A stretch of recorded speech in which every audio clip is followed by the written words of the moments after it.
Salut toi. Je pense qu'on est tous au courant d'à quel point des abdos bien développés et bien saillants sont vraiment cruciaux pour un bon physique. Pas tant dans la vie de tous les jours, mais dès qu'on enlève son t-shirt, c'est le groupe musculaire qui attire le plus le regard. Situé au milieu de notre corps, c'est lui qui fait la liaison entre les muscles du haut et du bas. Donc même si tous les muscles sont bien développés sauf les abdos, ça fait une grande tâche dans ton physique. Donc pour briller en soirée, à la plage ou à la piscine, c'est toujours une bonne idée de les entraîner. C'est aussi ancré dans la culture populaire, il suffit pour le grand public de voir des abdos pour penser que quelqu'un est athlétique, fort et musclé. Et dans la plupart des films, quand on veut faire comprendre que quelqu'un s'entraîne pour devenir fort, on lui fait faire des abdos. On voit ça dans Batman, Rocky, Dragon Ball, etc. Et ils ont pas forcément tort, bien que ce soit pas forcément une preuve d'athlétisme, de beaux abdos sont vraiment une pièce cruciale dans ton physique. Pour avoir un physique esthétique. Mais là est tout le problème. Tout le monde en veut, mais peu de gens ont la discipline pour bien s'entraîner pour les avoir, et encore moins le font bien. Beaucoup tombent dans la facilité qu'à acheter des ceintures abdominales qui ne servent à rien, ou pire, se font faire des implants horribles. Mais si tu as cliqué sur cette vidéo, c'est que tu fais non seulement partie de ceux qui veulent des abdos, mais aussi de ceux qui ont la discipline et la volonté nécessaires pour pouvoir les obtenir. Il te manque juste les connaissances et un plan d'action, et ça tombe bien, c'est à ça que sert cette vidéo. Au menu du jour, on verra d'abord quelques erreurs fréquentes sur la manière d'entraîner ses abdos, ce qui entraîne un manque chronique de six-pack au sein de la population. Puis on verra rapidement ce que sont les abdos anatomiquement, afin de pouvoir les entraîner au mieux de façon adaptée. Puis on verra les meilleurs exercices pour chaque partie des abdos. Ensuite, ce qui est tout aussi important, on verra comment les intégrer au sein d'un programme bien équilibré, d'entraînement régulier. Et enfin, quelques trucs et astuces pour te faciliter le travail, t'empêcher d'abandonner et faire passer ton physique au stade supérieur. Déjà, on va parler des 3 plus grosses idées reçues et erreurs très répandues au sein de la population qui empêchent beaucoup de gens de bien aborder leur entraînement abdominal. Le premier, que tu as sûrement déjà entendu, c'est l'idée que les abdos sont faits à la cuisine. En gros, de dire que pour voir ses abdos, le facteur le plus important est la nutrition, de perdre du gras jusqu'à ce qu'on les voit bien, au lieu de l'entraînement. Et c'est complètement faux, c'est une conception des choses qui a des conséquences très négatives sur beaucoup de pratiquants qui du coup ne veulent pas prendre de poids par peur de perdre leurs abdos, mais c'est totalement contre-productif, ça les empêche de prendre du muscle partout ailleurs, et même dans les abdos. Parce que c'est justement en mangeant un petit peu plus que nécessaire, dans un léger surplus calorique, qui permet de soutenir un entraînement acharné qui lui développe des muscles, dont les abdos. Comme tous les autres muscles, le plus important c'est l'entraînement. Il faut développer ses abdos à travers un entraînement régulier, bien structuré et avec une intensité suffisante. Si je te disais que pour faire grossir tes bras ou tes pecs, il fallait maigrir jusqu'à ce que tu vois bien la séparation entre chaque fibre du muscle, tu vois bien qu'il y a un problème. Il faut d'abord faire grossir en volume le muscle, donc l'hypertrophier, avec l'entraînement, avec un bon entraînement. Et là, ça te permet d'avoir des abdos sans entrer dans un régime ultra restrictif, et ça te permet même d'en avoir toute l'année. C'est ce que font beaucoup des meilleurs bodybuilders naturels qui ont des six-packs toute l'année, sans pour autant être dans un régime constant. Ni avoir à être super maigre. Avoir des abdos quand on pèse 45 kilos, c'est comme avoir des gros bras quand on est obèse, ça compte pas vraiment. En bref, le facteur le plus important pour développer ses abdos, comme tout autre muscle, c'est de bien les entraîner, et pas la nutrition. Deuxième idée reçue nocive, c'est qu'on n'a pas besoin de les entraîner en isolation. Donc on n'a pas besoin de faire des exercices spécifiques. Mais que les gros exos comme le squat et le deadlift, où ils sont un petit peu impliqués, suffisent.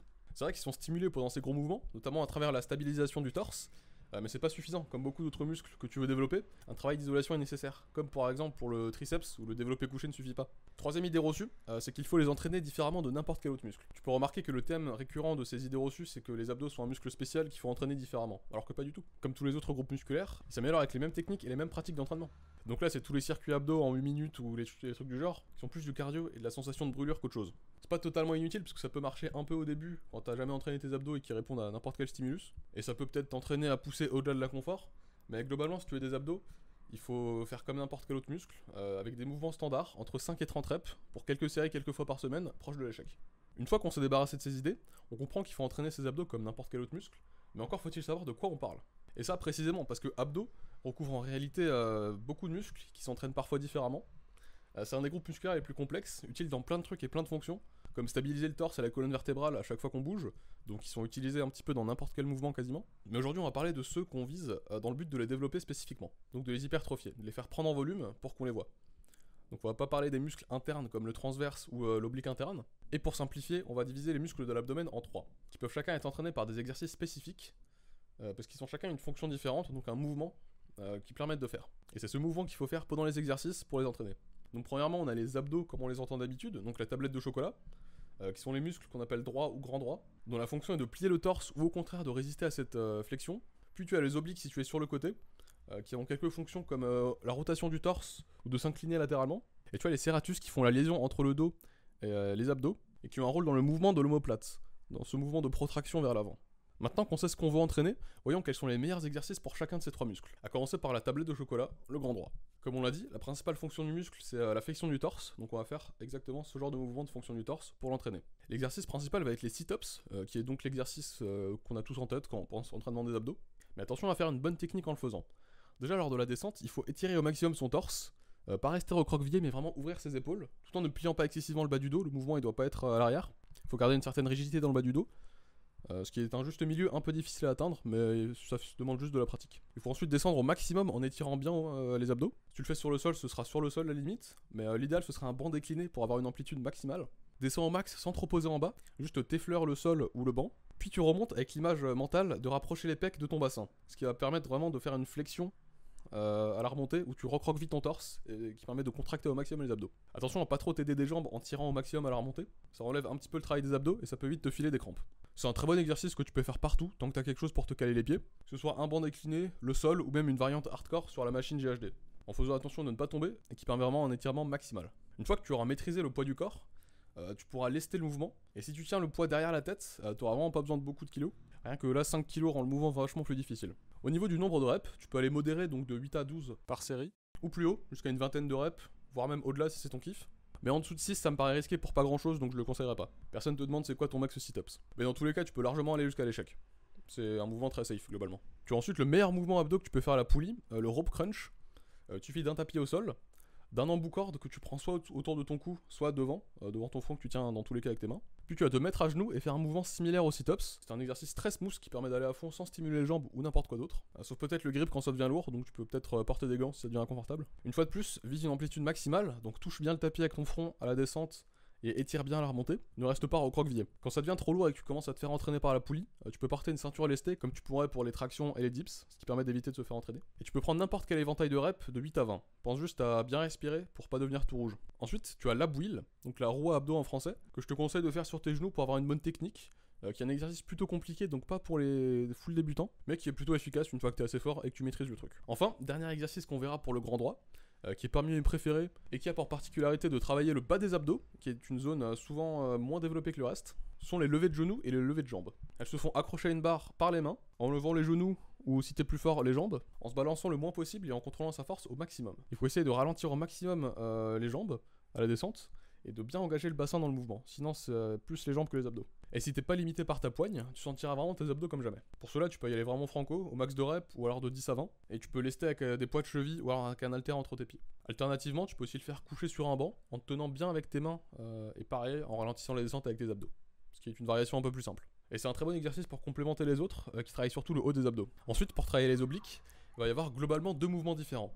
Un mouvement de rotation de buste et un mouvement d'inclinaison sur le côté, mais aussi de résistance à cette rotation, ce qu'on appelle l'anti-rotation. C'est le cas par exemple pour les suit case deadlift, donc deadlift mallette si j'imagine en français, qui consiste à faire un deadlift à une main, donc en général avec un haltère, et le but va être de résister à la rotation des obliques en remontant, en gardant le torse bien droit, malgré le poids qui nous tire d'un côté. Il peut être un petit peu compliqué à caser dans ton programme, parce que soit t'es fatigué des deadlifts avant, soit tu peux les fatiguer. Mais 6 à 10, c'est l'éventail idéal de reps selon moi. Pour les exos un peu plus classiques, on a les Russian Twist, donc l'exo de rotation de buste par excellence, que tu peux faire sur le sol ou encore mieux sur un banc décliné, le même qu'on a utilisé avant pour les abdos. Où il faut bien chercher loin de chaque côté pour étirer au maximum, mais en tournant non pas avec ses bras mais avec ses épaules, qui entraînent vraiment le reste du buste, donc les obliques. Tu peux faire au moins 12 à 20 reps par côté et par série. Et au fil du temps, prendre un poids dans les mains pour lester. Tu as ensuite quelques exos à la poulie, comme les wood chopper ou les twists à la poulie, qui sont globalement le même mouvement que les Russian Twist, mais qui ont l'avantage d'un poids plus progressif que tu peux augmenter petit à petit.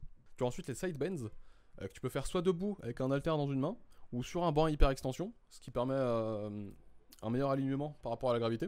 Où tu vas plier le torse légèrement d'un côté et un petit peu de l'avant, pour vraiment engager au maximum les obliques. Vas-y bien doucement avec des poids progressifs et une technique lente et contrôlée. Et bien sûr, pense à t'échauffer avant, parce que c'est le genre de mouvement où beaucoup y vont sans réfléchir, se blessent et après disent que c'est un mouvement dangereux. Je te conseille des reps plutôt hautes, donc au moins 12 à 15, voire 15 à 20 par côté. Enfin, tu peux aussi travailler un petit peu plus tes obliques dans tous les exos pour le grand droit, en incorporant une rotation de buste dans chaque mouvement. Par exemple, pour les sit-ups, tu peux tourner les épaules en remontant d'un côté puis de l'autre. Les leg raises, tu peux tourner les jambes d'un côté et de l'autre en alternant les reps, etc. En incorporant ça, tu travailleras déjà un petit peu les obliques à travers tous ces exercices. Et enfin, pour les serratus, qui font ce mouvement de protraction maximale de l'omoplate, il y a quelques mouvements qui développent particulièrement bien ce muscle très esthétique, et qui ont l'avantage d'être très peu fatigants, vu la taille du muscle. Donc tu peux les mettre en superset partout dans ton programme. Donc développer ce muscle sans prendre plus de temps que d'habitude. Le premier exo va être le Serratus Punch, qui consiste justement à faire ce pur mouvement de protraction de l'omoplate, revenir en arrière de manière à bien étirer le tout, et recommencer. Tu peux le faire soit à l'élastique, ce que je te conseille, soit à la poulie, si tu as un setup moins galère que le mien, pour des reps plutôt hautes de 15 à 20 par exemple. Ensuite tu as les Serratus Push-Up, donc les pompes Serratus, qui consistent à faire ce mouvement de protraction des deux mains et sur le sol en position pompe, où tu pousses au maximum tes omoplates, puis tu étires bien en bas, et tu recommences le tout. Ce qui est un excellent mouvement si tu as la mobilité nécessaire et qui te fait pas mal. Tu peux alors faire des reps plutôt élevés, vu la difficulté de lester ce mouvement, donc jusqu'à l'échec, ou quasiment j'ai envie de dire, et faire des reps de plus en plus lentes. Mais les pompes normales travaillent déjà un petit peu le serratus, surtout s'il y a ce mouvement de protraction en haut, où tu pousses au maximum. Et un autre exercice qui touche les muscles autre que le serratus, mais qui est très efficace pour lui, c'est le pullover, dont j'ai déjà parlé dans ma vidéo sur les exercices les plus sous-cotés, qui consiste à te mettre en travers d'un banc, à baisser les hanches de manière à bien étirer toute ta cage thoracique et tes abdos, tendre les bras au max, baisser et remonter un poids avec, et remonter en expirant bien. Tu peux le faire plutôt lourd pour des poids jusqu'à 6 à 8 reps, ou alors modéré de 8 à 12, ou léger de 15 à 20, voire même de 20 à 30 pour bien t'échauffer un peu partout. Et voilà pour ce petit tour d'horizon des exercices que je considère comme les plus efficaces pour bien entraîner ses abdos. Mais cela ne suffit pas de connaître les exercices, il faut aussi bien les intégrer au sein d'un programme équilibré. Par exemple, entraîner ses abdos juste une fois par semaine est pas très efficace, et pareillement, le faire tous les jours ne marche pas trop bien non plus, parce qu'ils n'ont pas le temps de récupérer, et que ça peut interférer avec d'autres gros mouvements. La solution que je préconiserais, c'est de les travailler au moins 2, voire idéalement 3 fois par semaine. Et là, tu peux diviser entre grand droit, serratus et oblique. J'aime bien faire par exemple 2 exos pour le grand droit par semaine, dont un avec une rotation du torse pour bien travailler les obliques, un pour les obliques spécifiquement et un pour le serratus. C'est aussi très synergique avec les jours bas du corps, donc les mettre en lower dans les upper lower, dans les legs en push-pull legs et dans les jours jambes dans les bro splits. Et notamment les levées de genoux et les levées de jambes qui permettent de bien décompresser la colonne vertébrale après les gros mouvements qui la lestent, comme le deadlift, le squat, etc. Tu peux caler tous ces exos le même jour, c'est ce que je fais par exemple, où j'ai 2 séances bas du corps par semaine, une où je fais des sit-ups déclinés et des serratus punch, et l'autre où je fais du crunch à la poulie et des rush and twist. Tu peux aussi les faire n'importe quel autre jour, faut juste éviter de les mettre juste avant des exercices qui nécessitent une stabilité abdominale, donc une fois de plus comme les squats et les deadlifts, mais aussi comme le développé militaire debout. Ensuite, je te conseille vraiment de les mettre en superset au milieu de ta séance, donc de les enchaîner direct sans repos avec un autre exercice. Par exemple, tu alternes une série d'abdos et de biceps sans repos entre les deux pour pouvoir gagner du temps. Sinon, on a tendance à faire ce genre d'exo à la fin, à ne pas les faire la moitié du temps et à se dire qu'on les fera en rentrant chez soi. Mais combien d'entre nous les font vraiment une fois qu'on est chez soi ? Je dirais environ 0. Dernière petite précision avant de conclure, il y a une part de génétique dans l'apparence des abdos. Certains ils seront un petit peu décalés, d'autres ils ont un 6-pack, d'autres un 8-pack, d'autres un 4-pack, etc. Mais au final ça change pas grand chose à ce que tu dois faire. Dans tous les cas ils seront bien plus stylés si tu les entraînes. Même par exemple Arnold, icône du bodybuilding s'il en est, n'avait que un 4-pack et pourtant ils s'en est très bien sortis. Ensuite si tu es trop gras, ils auront bien de la peine à être visibles sous cette graisse, sauf qu'à l'extrême, mais t'as pas besoin de t'affamer non plus. De beaux abdos bien développés sont visibles, même à des pourcentages de graisse plus élevés. Par exemple, je suis entre 17 et 20% et ils sont encore très visibles. Ils sont juste plus séparés et plus saillants quand je perdrai du gras. Mais l'important c'est vraiment de les entraîner. Et voilà pour ce petit guide des abdos.